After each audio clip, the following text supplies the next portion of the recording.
কোরবানির আগে একটু বাড়তি ছিল, এখন আবার একটু কমছে। যেমন এখন বিক্রি করতেছে 165 টাকা, 170 টাকা। নাগালের বাইরে অনেক দেশি মুরগি 720 টাকা করে বিক্রি করতেছে। ঈদুল আজহার পর চট্টগ্রামের বাজারে আরেক দফা বেড়েছে মাছ মাংসের দাম, তবে অপরিবর্তিত রয়েছে সবজির দাম। কমেছে ডিমের দাম। আবু জাবেদের ছবিতে চট্টগ্রাম থেকে নয়ন বড়ুয়া জয়ের রিপোর্টে বিস্তারিত। নানা রকমের মাছ যেন নজর কাটছে চট্টগ্রামের ক্রেতাদের। 400 থেকে 600 টাকা কেজিতে বিক্রি হচ্ছে রুই, কাতল, কালীবাউস মাছ।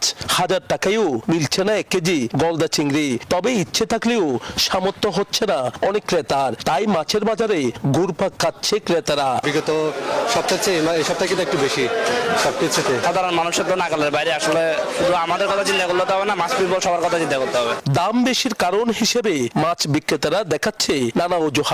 চাকর বন্ধ সেজন্য মাছের দাম বেশি। রুই মাছ বেশি 500 টাকা 2 KG. Bashundhara public school and college 2026 শিক্ষাবর্ষে ভর্তি চলছে। এইদিকে মাছের সাথে পাল্লা দিয়ে বাড়ছে সব ধরনের মাংসের দাম। ব্রয়লার মুরগি বিক্রি হচ্ছে 170 টাকা কেজিতে। সোনালী মুরগি ও দেশি মোরগের দাম আরো কয়েক গুণ বেশি। কোরবানির আগে একটু বাড়তি ছিল, এখন আবার একটু কমছে। যেমন এখন বিক্রি করতেছে 165 টাকা, 170 টাকা। নাগালের বাইরে অনেক দেশি মুরগি 720 টাকা করে বিক্রি করতেছে। অপরিবর্তিত রয়েছে সবজির দাম। 80 থেকে 100 টাকা কেজির নিচে নেই কোনো সবজি। কোরবানির পরে আজ মনে হয় হয় নেই, দামটা একটু বেশি হচ্ছে সেজন্য। অন্য সবজিও তো একই দাম, 100 টাকা, 120 টাকা, 40, 80 টাকা। 80 টাকার নিচে তো কোনো তরকারি নেই। সব এখন বাড়ছে, সবজি অর্ডারের দাম কমবে।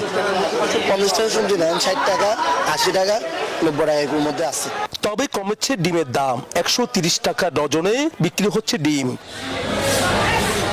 নয়ন বড়ুয়া জয়, নিউজ 24, চট্টগ্রাম।